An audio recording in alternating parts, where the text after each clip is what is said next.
أعوذ بالله من الشيطان الرجيم. بسم الله الرحمن الرحيم. الحمد لله رب العالمين، والصلاة والسلام على سيدنا ونبينا ومولانا محمد وعلى آله وأصحابه وأتباعه وأمته أجمعين. أما بعد، السلام عليكم ورحمة الله وبركاته ومغفرته ورضوانه. Қайырлы күн, ардақты мұсылмандар, бауырлар, қарындастар, көпшілік қауым. Сіздердің өтініштеріңіз бойынша, сіздердің сұрауларыңыз бойынша, көп сұрауларыңыздың тақырыбында, сол бағытында сауалдарыңыздың ағыны бойынша арнайы бір тақырыптық уағыз жүргізуге ниет білдіріп келе жатырмыз. Соның барысында бүгін тахаджуд намаз туралы айтқым келіп тұр. Тахаджуд деген намаз бұл нәпіл намаздардың қатарында жатады. Жалпы 5 уақыт намазды орнына келтірген адамдардың Құдайға жақындау мақсатында, дұғаларының қабыл болуы мақсатында, құлшылықтардың ең кәдімгі Мекке мен Мәдинеге барып оқыған намаздарды бәленбай жүзесе сауап деп айтылады. Сол сауаптардың ішіндегі одан да зор сауаптысы болған, әрі бәлен мың ақша шығарып Меккеге баруды талап етпейтін, жағдайы бар да жағдайы жоқ та оқып сол қасиетке, сол қадірге, сол құтқа ие болатын тахаджуд деген намаз бар. Бұл 5 намаздардан тысқары намаз. Жалпы намаздар екіге бөлінеді. Міндетті болған, яғни бұл 5 уақыт намаз, 5 уақыт намаздың қазасы деген сияқты. Ал енді ерікті намаз болады қалғандары. Ерікті намаздардың ішіндегі, яғни бірінші 5 уақыт намаздың сүннеттері тұратын болса, ол енді ратибат, күнделікті атқарып жүрген құлшылықтар, сонымен бірге тахаджуд деген намаз бар. Оны сіздер өздеріңіз ғаламтордан да барлықтарыңыз естіп оқып жүрген боларсыздар. Негізі бұл барлық кітаптарда мақталған, пайғамбарларға уәжіп болған, басқа адамдарға сүннет болған, сауаптардың төрі болған, бір ұлы дұғалардың қабыл болуына алып келген ұлы құлшылық. Әсіресе бұны көбірек соңғы уақытта көп айтып кеткеніміз, жалпы имам аллалардың аузында көп шығып жүргені, бұл 5 уақыт намазда қазақша дұға тілеуге болмайды. Мысалы, сіз күнделікті 5 уақыт намаз оқитын болсаңыз, намазды бастағаннан бастап тәкбір алып, сәлем бергенше осы аралықтың ішінде, намаздың өзінің ішінде қазақша дұға тілеуге болмайды. Егер тілейтін болсаңыз, намаз бұзылады. Ал енді нәпіл намаздар, соның ішінде осы тахаджуд намазда өз тілінде қазақша тілек айтса болады деген уәж бар. Осы бағытта бұл нәрсе көп айтылды. Енді осы тахаджуд туралы 1-2 анықтама түсінікте бергім келіп отыр. Өйткені уақыты бар, әртүрлі жағдайы бар, қалай атқару туралы соңына қарай алып барамыз, бірақ енді жалпы осы туралы түсініктеме бергім келіп отыр. Тахаджуд намаз бұл сондай намаз, ғұламалар айтқан, бұл имам ағзамды имам ағзам қылған, имам Ахмадты имам Ахмадтық дәрежеге көтерген. Яғни дұғалардың қабыл болып, Құдайдың алдында мақамы адамның тұрағы жоғары болуының құлшылықтарының бірі болып табылады. Пенденің Аллаға жақсы көріп байланғандығының көрсеткіші де осы тахаджуд намаз болады екен. Неге? Бір ғалым айтады, тахаджудты бір ай үйрендім дейді, сөйтіп өлгенше тастамайтын болдым дейді. Кей кезде сахабалар ренжиді екен, түн қашан болады деп. Сөйтсе неге өйтесің десе, түні бойы тахаджуд оқығысы келеді екен. Имам ағзамның, мен айтқан, имам Ахмадтың, басқа да ғұламалардың бір түндері тахаджудсыз өтпеген екен. Бұл деген сөз, бұл сол намазға өте бір ықтиятты болған. Алла Тағала Құранда бас аяғы бір 10 шақты аятты бұл ишараттап айтқандарымен және тікелей айтқан аяттардың ішінде бұл аят кездеседі. Яғни бұл ұлықталған намаз. Меккеде қажыға барған кісілердің бәрі біледі, 6 рет азан айтады. Бұл 6-шысы сол тахаджудке тұрғызады. Өйткені бұл түнде дұғалар қабыл болады. Бұл бір мынадай сөз бар. Авдалул қиям қиямуд дауд, авдалул сиям сиямуд дауд дейді. Бұл деген сөз құлшылықтардың намаздардың ішіндегі Дәуіттің намазы жақсы, оразаның ішінде Дәуіттің оразасы жақсы дейді. Дәуіттің оразасы қандай ораза? Bir күн ұстап, бір күн демалып, бір күн ұстап, бір күн демалатын болса, ал енді намазы болатын болса, осы бөліп тастайды екен. Түннің бір уақытын, бәлен уақыттан бәлен уақытқа деймін. Тура сол сияқты біз бұл түнді бөліп оқимыз. Яғни тахаджуд оқу үшін адам кішкене жатып демалып, сонда түнді үшке бөліп, үштің ләйлі сүліс, яғни түннің үштен бір бөлігі. Үштен бір бөлігінде адам оқиды. Сөйтіп, бұл өзі ұзақ оқи беруге де болмайды бұны. Яғни ұзақ дегенде сағаттық мөлшерде. Өмір бойына оқыса болады.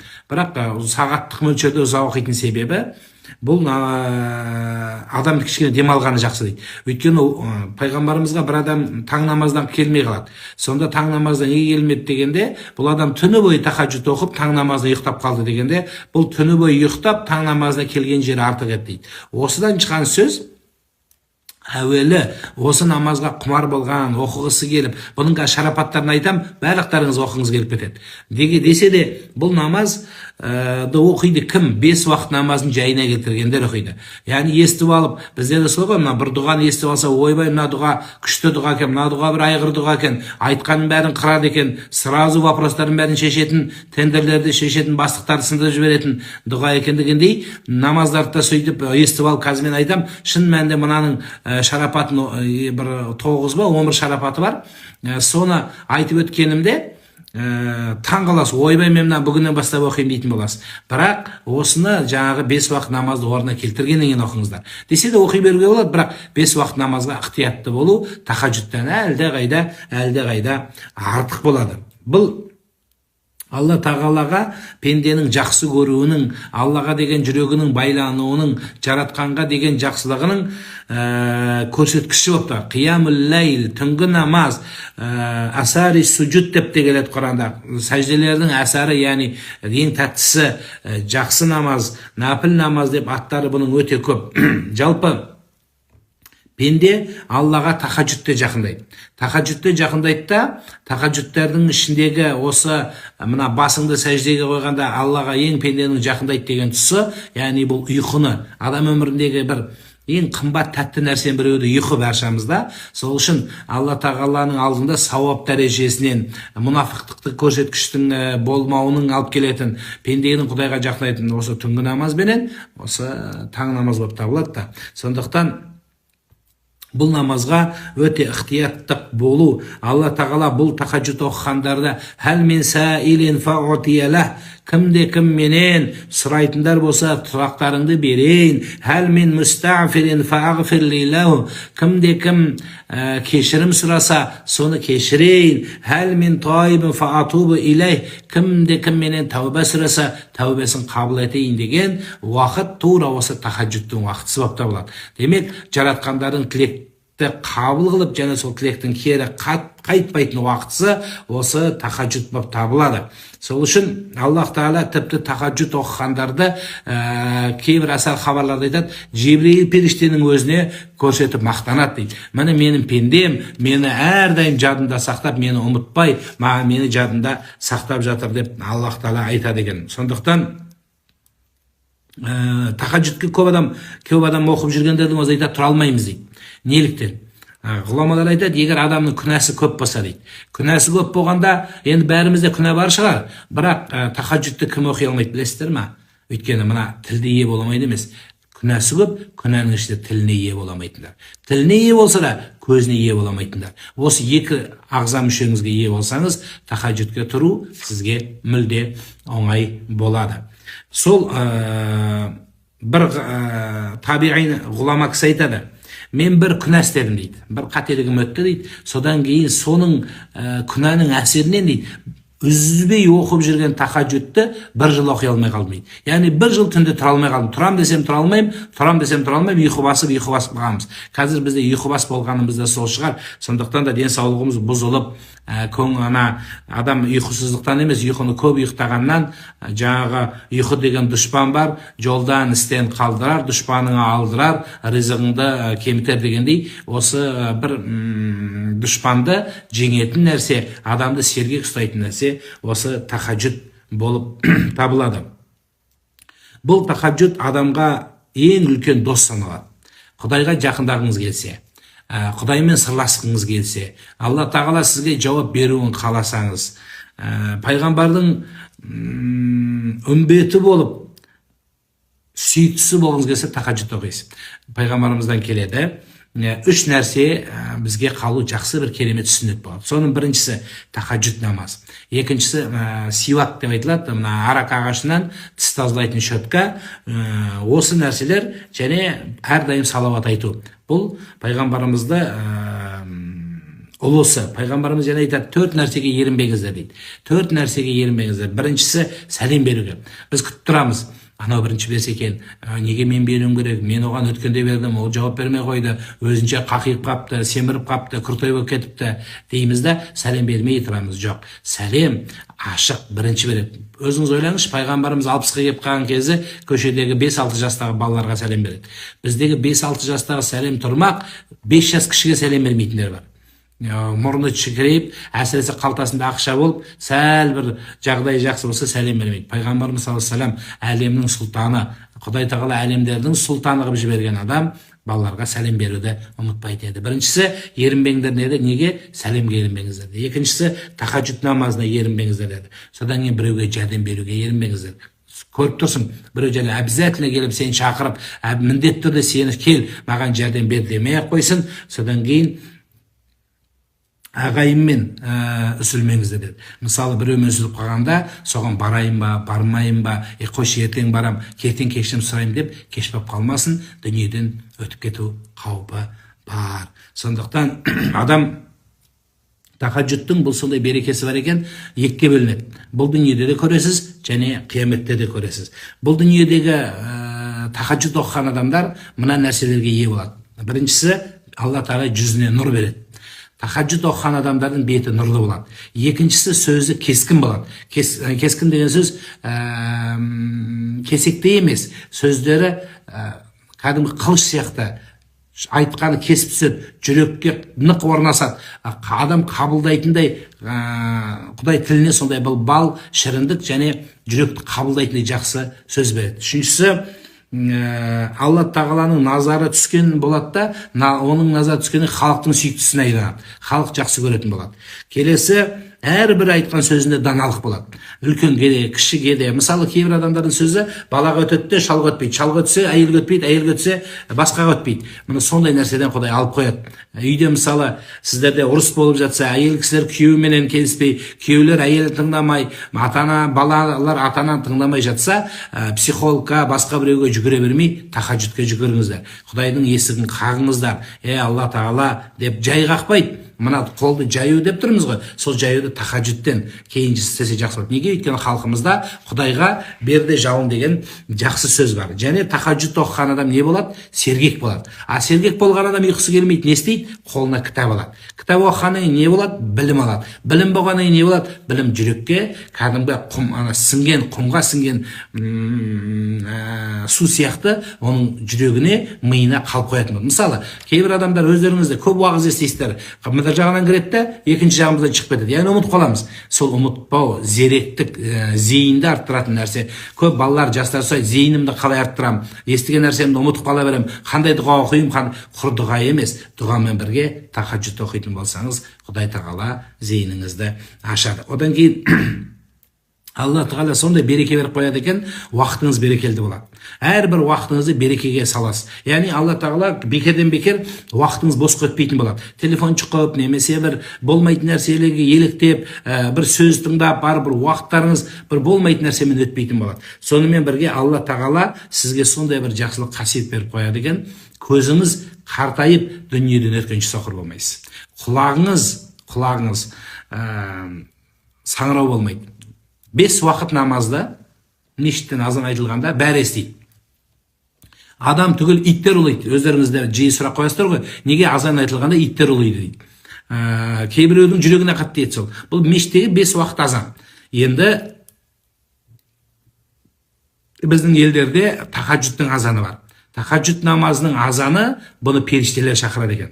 Бұл періштелер шақырған кезде бұл Алланың шақыруы болады. Алла шақырған кезде сіздің бұл жүректе тек қана иманды, жүрегінде иманы бар, Алладан қорқуы бар адамдар ғана еститін болады. Содан кейін тахаджудтың ең ұлы жақсылығы бұл дүниедегі дұғаңыз қабыл болатын болады.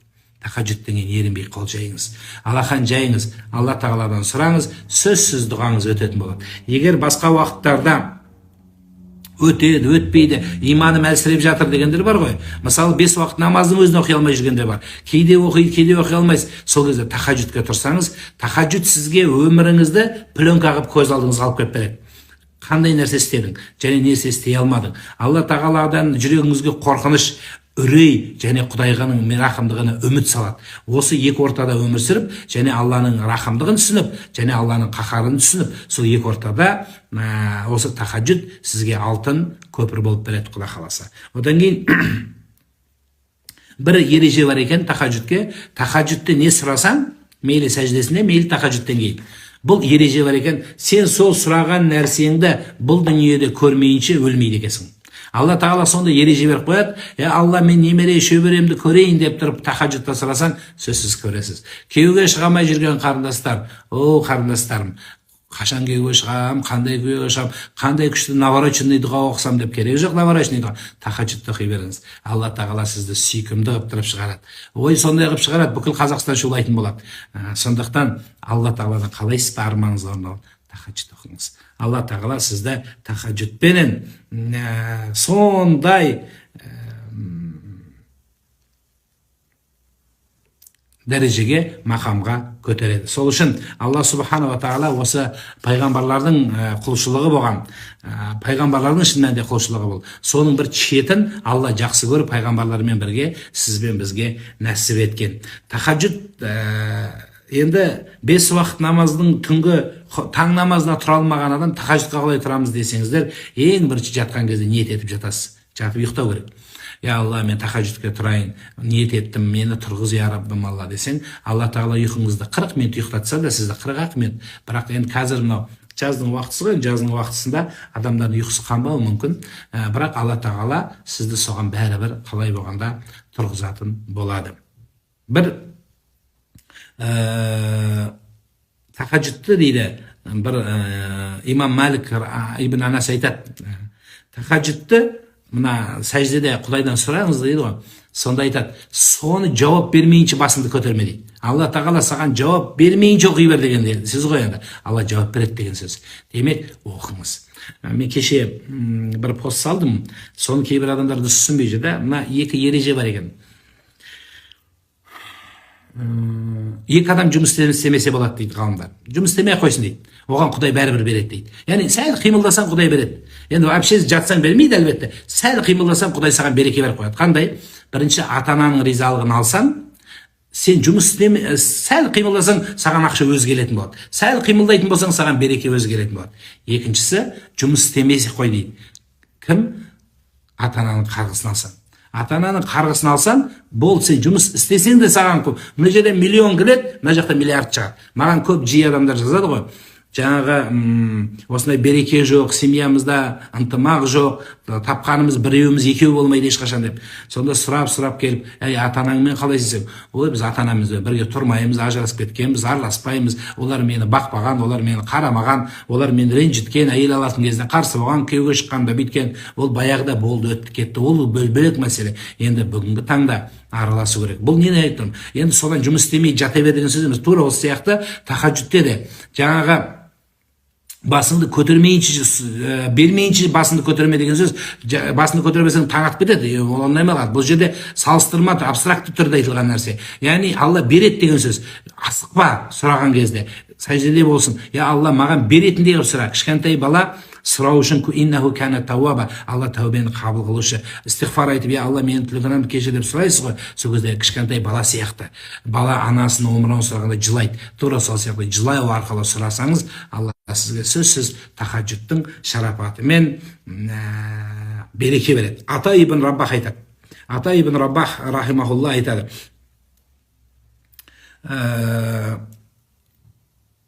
Түннің бір уақытында дейді, тахаджудке тұратын кезімде бұлттың үстінде жүретіндейімді сезетін едім дейді.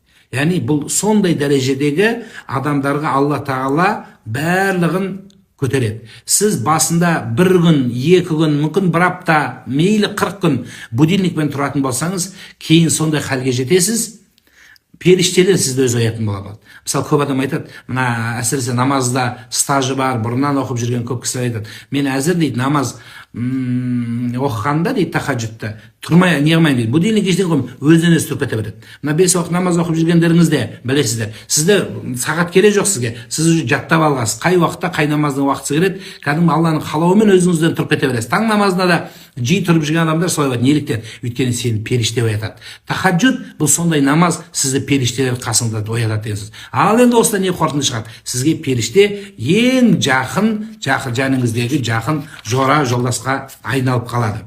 Тахаджуд оқыған адам 9 нәрсеге қол жеткізеді. Біріншісі, Алла Тағала апаттан қорғайды сені. Мынау бірден бір нәрсеге бастырылып қалу, жер қимылдаса астында қалып қалу, суға батып кету, әйтеуір не керек? Оқыс өлімнен адамды тахаджуд Алланың қалауымен сақтап тұрады. Неге? Өйткені кешкі тахаджуд сені күтіп тұрады екен. Я Алла, бұл кешке бүгін тахаджуд оқиды. Сол тахаджуд оқымайынша сен бұның жанын алма деп тұрып, солай намаздың өзі дұға қылады сізге. Сол үшін тахаджудке берік болыңыз. Бір. Екіншісі, Аллах Тағала сізді фақih қылады. Шариғатта мына қаншама уағыз айтып жатырмыз. Мысалы, сол жаттаған уағыздар бірден санаңызға кіріп жаттанды күйге харитке жетесіз. Қияметтің күнінде сауабыңыз ауыр болады. Және Сырат көпірінен найзағайда өтетін боласыз, иншалла. Амал дәптеріңіз оң тарапынан түсетін болады. Өйткені сіз сондай халге жеткесіз, құлшылықты жақсы көріп, Алланы жақсы көріп жасағансыз. Ал енді тахаджуд, Хасан Басри айтады, Хасан Басриден сұрайды екен, сіздің бетіңізде ерекше нұр бар деген. Хасан Басри деген табиғин, яғни сахабаларды көрген ұлы бір ғалым кісі өткен.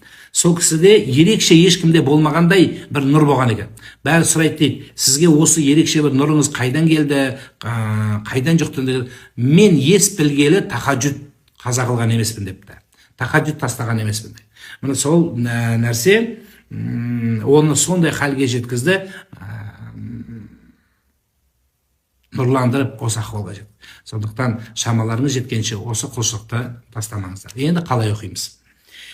Ең қысқасы 2 ракағат, 2 бас. Таң намаздың 2 сүннеті, немесе таң намаздың 2 парызы секілді қысқа ғана 2 бастан оқисыз. Ұзақ оқуға болмайды. Яғни мен түні бойы бір бәленбай уақыт оқимын деп өзіңізді қинасын емес. Жалпы дін қинау емес. Соның ішінде өзіңді қинап, өзіңді зорлап, жұмысқа баратын болсаң, сменге баратын болсаң, түні бойы тахаджуд оқып, жұмыста бір нәрсені жабыстырмайтын нәрсені жабыстырып, біреуді өлтіріп, ұшпайтын самолеттерді ұшырып, қанатындарды қондырамай жүрмесең, оны сотталып та кетесің, Құдайдың алдында күнәлі де боласың. Сонда ондай емес. Яғни адам өзіне нық болатын халде біліп, содан кейін ұзақ оқуына керегі жоқ. Ең қысқасы 2 бас. Ең ұзағы 8 бас. 2 ракағаттан оқисыз, 2 ракағат оқып болып сәлем беріп, ары қарай тағы 2, 4, және тағы 2, 6 болады. Содан кейін 8-бен тоқтатасыз. Жоқ, мен бүгін құлшынып тұрым, 132 рет оқып жіберейін, біраз күн алып десеңіз, күнәлі боласыз. Жоқ, керек емес. Таң намаздан кейін уақыт болса да, өзі түнді 3-ке бөлесіз. Жайты қиямы Дауд пайғамбар түнді бөлген. Тура сол сияқты ең жақсы түнді бөлесіз. Енді Алматы, басқа жерлерде көбінесе түнгі сағат сол 1-2-нің ортасы шамасы сол аралық болады. Басқа жерде өз сағаттарыңызға. Енді кейбір түнді бөлесін дегенде шамнан бөлесін дегендер бар. Кешкі ақшамнан бастап таңға дейін бөледі. Бірақ дұрыста енді қалай болғанда түннің құптаннан кейін қанша сағат таласа соны 3-ке бөліп, 3-ке бөлгеннен кейін таң намазда дейін уақыт қалу керек. Өйткені сіз сәл қазақ айтпақшы мызғып алсаңыз, көзді бір іліп алсаңыз жақсысы болады. Жоқ, ұйықтай алмаймын мен мүлде десеңіз ол да болады. Құптаннан кейін бірдей оқып тастасаңыз да болады. Құптанды оқып, артынша тахаджудты оқысаңыз да болады. Бірақ ең жақсысы, соның ішіндегі дұрысы көзді іліп, түнді бір бөліп, таңның арасына дейін оқып, таңға дейін уақыт қалып, одан кейін ары қарай таң оқығаныңыз әлде қайда қолайлы іс болады. Одан кейін тахаджудта барлық арман тілеңізді. Кейбір адамдар намазда жаңағы әйел тілеуге болмай, дүние тілеуге болады. Осы тахаджудта евро, доллар, Қытайдың юань тілеңіз маған десеңіз, қандай нәрсе бар, бәрін тілей беріңіз. Бала шаға, немере, шөбере. Мысалы, сіздің немереңіз жоқ. немере сұрауға болмай ма? Немеренің өмірін сұраңыз. Алла тағала Құдай берсе немере көресіз. Енді көрмесек те біздің шөбере, шөпшек, ары қарай немене, ары қарай туажат, жегжат, жұрағат бәрі бола береді ғой. Ол Құдай қияметке дейін тұқымыңыз жалғасады. Солар олар сіздің қатысыңыз жоқ па? Мұхаммед пайғамбарымыз саллаллаху алейхи уассалам біз туылмай тұрып бізге дұға қылып кеткен. Осы мен тыңдап отқан әрқайсыңызға дұға қылған. Сонда пайғамбар, мен танымаймын сені, сен бір руың шапырашты, немесе найман, немесе жаңа дулатсың деп айтқан жоқ. Барлығымызға дұға қылды. Біздің дінімізде барша мұмин мұсылмандарға дұғада болу. Анаңыз ауырып жатыр ма? Дұға қылыңыз. Өзіңіз ауырып жатырсың ба? Тахаджуд оқыңыз.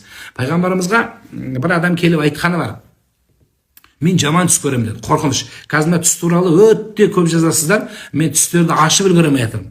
Кейбір түстердің кітапта жоқ түстер бар. Бір сондай андай бар, японский навороченный түстер бар, дутый түстер. Ол кітапта жоқ. Қай кітаптан кітап таппаймын. Білмеймін, адамдар қиямет жақындағанда сондай нәрселер көреді екен, бүйтіп ауысып кетеді деген кітапта келеді. Барлығы ауысып кетеді. Адам естімеген, ел көрмеген дүниелер пайда болады. Мысалы, әкеден балаға жұғатын нәрсе болса, ол кезде жұқпағандар да жұғып кете береді екен. Жұқсыздар да жұқты болып, жұқтылар да жұқсыз бола береді. Даман келеді деп айтылған. Мына тура сол сияқты ел көрмеген, халық естімеген, кітаптыққа түспеген түстер көріліп жатыр да. Мен анау автоматпен жүрген, Джеки Чанмен төбелесіп жүргенде айтылған жоқпын. Одан басқа адамның миына кірмеген түстер бар. Тура сол сияқты пайғамбарымызға келіп біреу айтады: мен жаман түстер көремін дейді, қорқынышты түстер көремін дегенде пайғамбарымыз тахаджуд оқы деді. Барлықтарыңызда жаман түс көресіздер ме? 2 рет, 3 рет. Соның ережесі бар, тахаджуд оқыңыз. Қарыздан құтыламай жүрсіз бе? Тағы тахаджуд оқыңыз. Әйтеуір не керек? Ғашығыңа жете алмай жүрсің бе? Тахаджуд жүр. Әйтеуір не керек? Тахаджуд сені намазға жеткізеді. Сондықтан бұл Алла субханала тағаланың сүйген намазы, және тахаджуд намазына белгілі бір сүрені оқудың қажеті жоқ. Білген сүреңізді, жаттаған сүреңізді оқыңыз.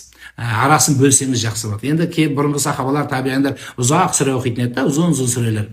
Соның біраз уақытқа барады. Енді біз ондай ұзын сұрақ оқи алмаймыз. Сондықтан қысқа сүремен ақ 8 оқу шарт емес. Тағы айтамын, 2 оқыңыз, 4 оқыңыз. Мен қадір түнде 2 оқыдым. Неге? Өйткені халықтың қайтатыны бар. Сол оқысақ ұзақ болатын болды да, 2 оқуға тырысамыз. Күнделікті де өмірде сол. 4 жетеді ары барғанда. 8 мысалы, 6 десе де болады. Әйтеуір не керек? Оқып, беріліп оқып.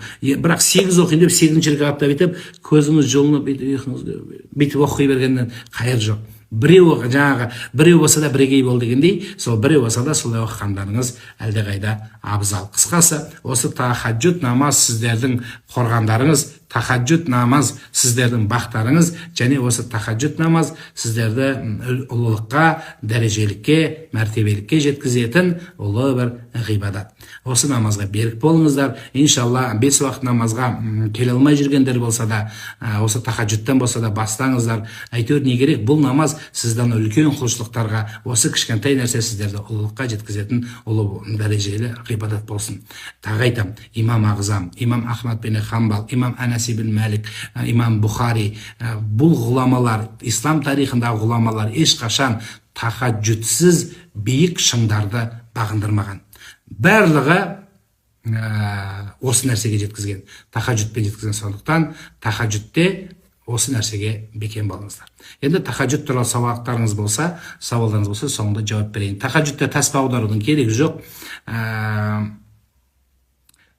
2-ден 4-тен оқыса болады, бірақ сәл бұның ережесі ғайри муаккадада болады да, ғайри муаккадада аттахият, салауат, содан кейін сәлем берместен тұрып, қайтадан сәлем оқып барып жалғастыратын әдет бар. Ғайри муаккада бойынша бекітілмеген мұстахаб намазы бар, сүннет деп қояды. Сол сияқты, сол үшін ең жақсы 2-еумен оқыған дұрыс.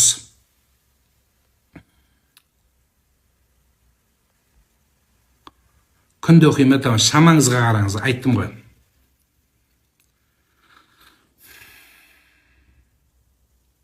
Құдайдан ғалым береді, ғалым болатын бала берсе деп сұрауға болады. Имам Бухари ананың анасы сұраған, имам Малик анасы. Бірақ сол құр сұраумен бірге ананың дұғасы көл. Бірақ соған кішкене әрекет жасаңыз, оқытыңыз яғни баланы. Ниет тахаджуд деп па? Иә, тахаджуд. Алланың ризалығы үшін тахаджуд намаз оқуға ниет етмейсіз. Санын айтпай қойыңыз. 2, 4, 6 деудің керегі жоқ.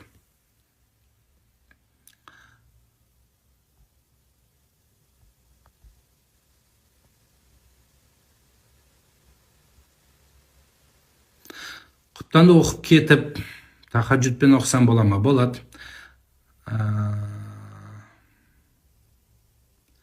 Қызылорда бойынша таң намазы 3:38 болса, 2:45-ке дейін оқып бітіргеніңіз дұрыс.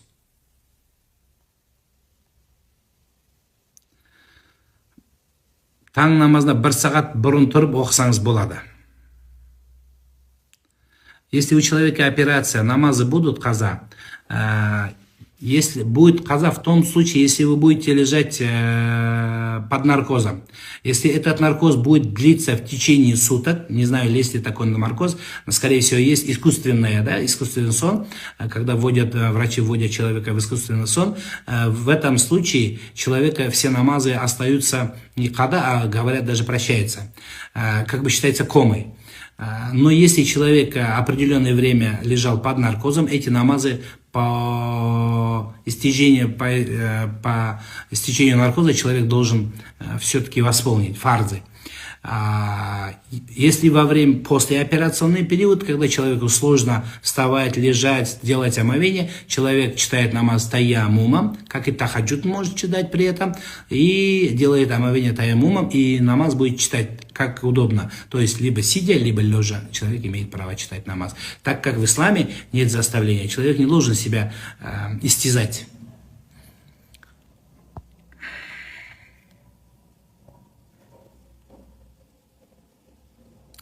Бір ұйықтап алған жақсы, бірақ ұйықтамай оқи берсе де болады деп айттық. Таңның алдына 15 минутте болады, бірақ одан көбірек болған жақсырақ болады.